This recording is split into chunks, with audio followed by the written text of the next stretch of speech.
Hey, what's up, guys? This is Ricky from Team Project Attraction, and I'm about to wrap up editing a video for you. One I did with an interview with my friend Melissa Zamora, and she's from a girl's guide to a guy's world.com, and she gives some really good dating advice. Now, what you're going to hear in this video is more like the gentlemanly qualities you want to have. So let me put some context to this so you understand how to get the full benefit from this video. A lot of the videos that I teach, it's a lot about sexual attraction, how to spark attraction so the girl is going to want to be sexually attracted to you and want to sleep with you. And why that's beneficial is a lot of guys on here that follow us are like the nice guys. So they've done the gentlemanly thing, and they either end up getting friend zoned, or they date some girl and she's off partying, sleeping with the fun guy like at the club, and then like dating him on the side as maybe someone in the future she could like marry or whatnot. So being a high caliber man on Team Project Attraction, you need to learn to do both.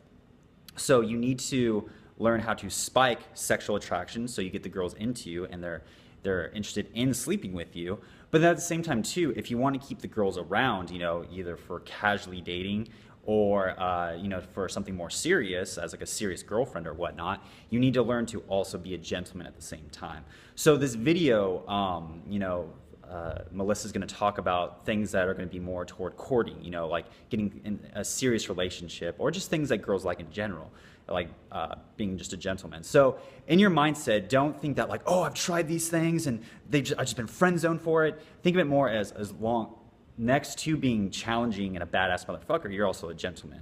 And just a model you can view as this is someone like George Clooney. Like George Clooney is very charming, but he's also a gentleman. He sleeps with a whole bunch of girls, but he can also have serious relationships. So that's the mindset you want to take away from this video. All right, I'll see you. Peace. This is Ricky from Team Project Attraction, and I'm here with Melissa Zamora. Melissa, say what's up. Hi guys. How are And she's from the blog A Girl's Guide to a Man's World. And actually, we've been following each other for a while on Instagram. She has a really good Instagram. So if you want to check her out, Melissa Zamora, right? On Instagram? Melissa Zamora. Yeah. Yeah, so it's minus the SA and the A. Okay. And the last. I'll Yeah. post a link down below for you guys. And what I really like about your stuff is it's kind of like the mere opposite of Project Attraction. Like here on Project Attraction, we try to empower guys to be our best self, to like release our inner badass and go out and date. And with you, I see you're doing the same thing, but with women. You're empowering women, just being, look, like, go enjoy yourself, go have fun. Here's what I've learned on my experiences and journey, and these are some tips that I found that have been really helpful in the dating field. So why I wanted to have you on is just kind of get the girls' perspective of dating. We always talk about the guys empowering men and be badasses, but I really want to get your perspective on it too. So why don't you start a little bit with your blog and what inspired you to, start writing posts for women? Yeah. Actually, oddly enough, it started with all of my guy friends Okay. asking for kind of advice and kind of trying to get the female mind, understood. Right, right. And so being that I kind of had, the men coming to me and asking me all these questions, it helped me kind of understand what they were looking for and what they were trying to understand or need or want. Okay. And I started to realize certain things after, all of my dating experiences. I'm like, oh, well, if you act this way, a guy is turned off by this, or uncomfortable with certain things. And so from experience and everything that I've been through and all of my dating, I was like, you know what, I should just start writing posts Right. and helping women out, because I think as women, we overthink, and men know that. And I just wanted to kind of just be really raw and real and upfront. And, being that I had the guy's perspective and then I've been through my own stuff, I was like, well, let's put this blog together. Yeah, and that's what I liked about your blog too, because it was raw and it was unapologetic and it was empowering for women too, and that's what I like, and that's what I like even talking with girls on dates about that, because it's always like the hush hush. It's like we all do it, but we don't talk about it because it's socially unacceptable, right? But it's like the few that do just be like, look, we all do this. Why are we trying to hide that we're not? Like we're all like sexual creatures. We all love to date. Let's just be real about it and maybe make the experience a little bit more fun and enjoyable in the process. Well, absolutely. And my biggest thing is like, you know what? They're going to find out who you are eventually, so you might as well just be Right. upfront from the get-go. Right. Right? We're going to be there. Yeah. So when I talked to you about it, and I was like, "What is something you're passionate about?" You said dating etiquette, and you like listed all these things for me, and I was like, "Whoa!" So let's jump into that. You know, maybe you can help us guys on Team Project Attraction, some of the people that follow us. What's like your first? What's the first fuck up that most guys do, like with dating, as far as dating etiquette goes? So lately, what I've noticed, and I don't know if it's our society and our culture and like the millennial era, Right. but just being old fashioned and kind of opening doors or coming to pick somebody up. It's always meeting somebody there now. And if you're really trying to land someone and you're trying to put your best foot forward, it's like, go back to being old fashioned. Like, let me come pick you up and go to where you're at. Let me open your car door. Let me open the door to the restaurant. That's a big one for me. You know, that's something that you notice right off the bat. And it goes back to kind of like, how would you treat your mom? How would you treat your sister? Right.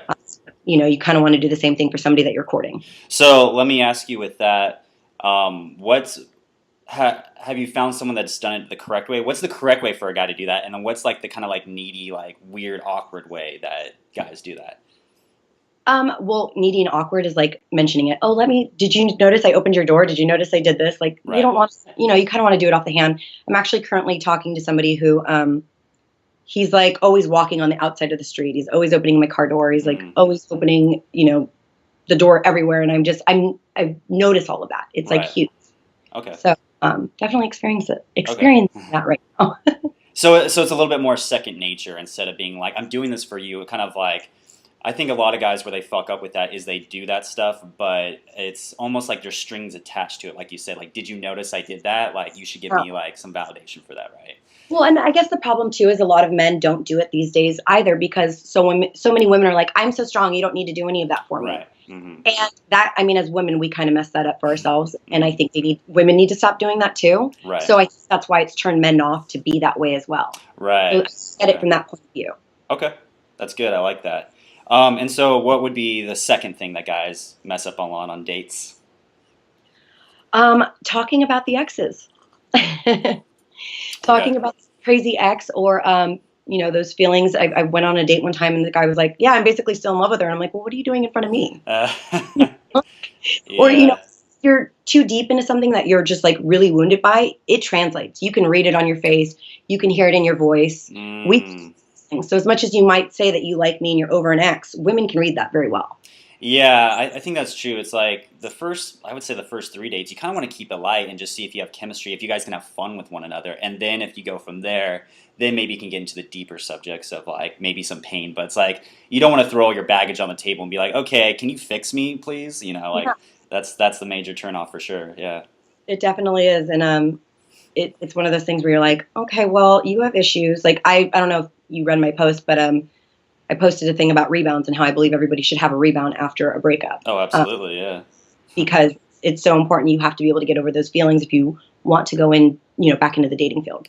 Right, right. What do you think about just sharing dates? Because like for me as like a dating coach, I love asking girls about their dating lives and like tell me like your worst date, your best date, your craziest sexual experience and whatnot. Like I love finding that stuff out, and I love like swapping stories. Like, so how do you feel about that as a girl? Like if a guy was like, all right, what was the craziest date you've been on, or where did the guy just fuck up, or where did it get awkward? You know?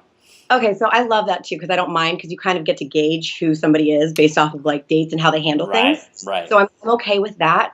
The one thing I'm not okay with is the whole sharing sexual experiences, because in my experience, men tend to take that and go, oh, well, maybe she'll do that with me, or yeah, I like that, and then they get this, you know, notion in their head that they're, you know, we're going to hook up with them, or we're going to be doing some things, and that I try to steer away from. Okay. And so the guy brings something along those lines up, I'm like, and this is done. So you'll bat it away. Okay, that's good to know. All right, what's number 3? What's number 3 for us guys? Number 3, mannerism.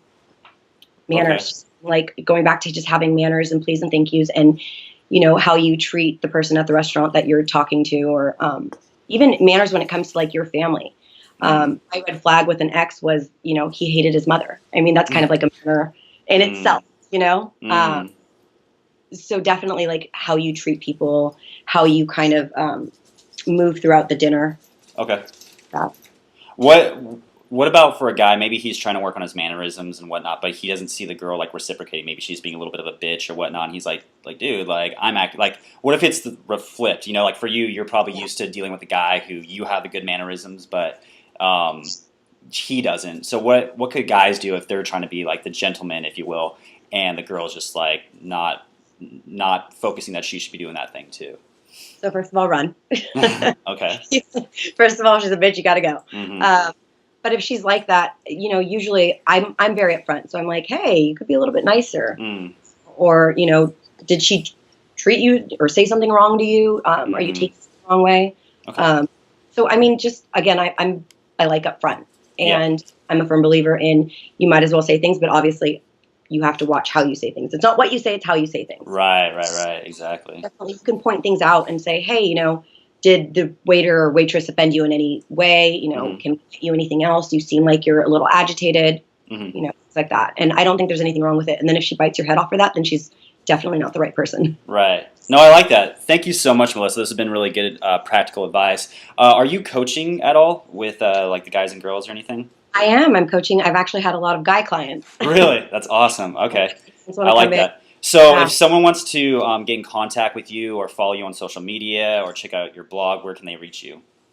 So Instagram, first of all, so it's like M3LISZAMOR. So I know you'll put a link in there. It's long. And then find me on my blog, A Girl's Guide to a Man's World.com. Cool. And they can contact you too if they want coaching or something. Absolutely. Contact me for coaching, advice, anything and everything. Perfect. Thank you, Melissa. We'll talk to you later. Thanks. Peace. Bye.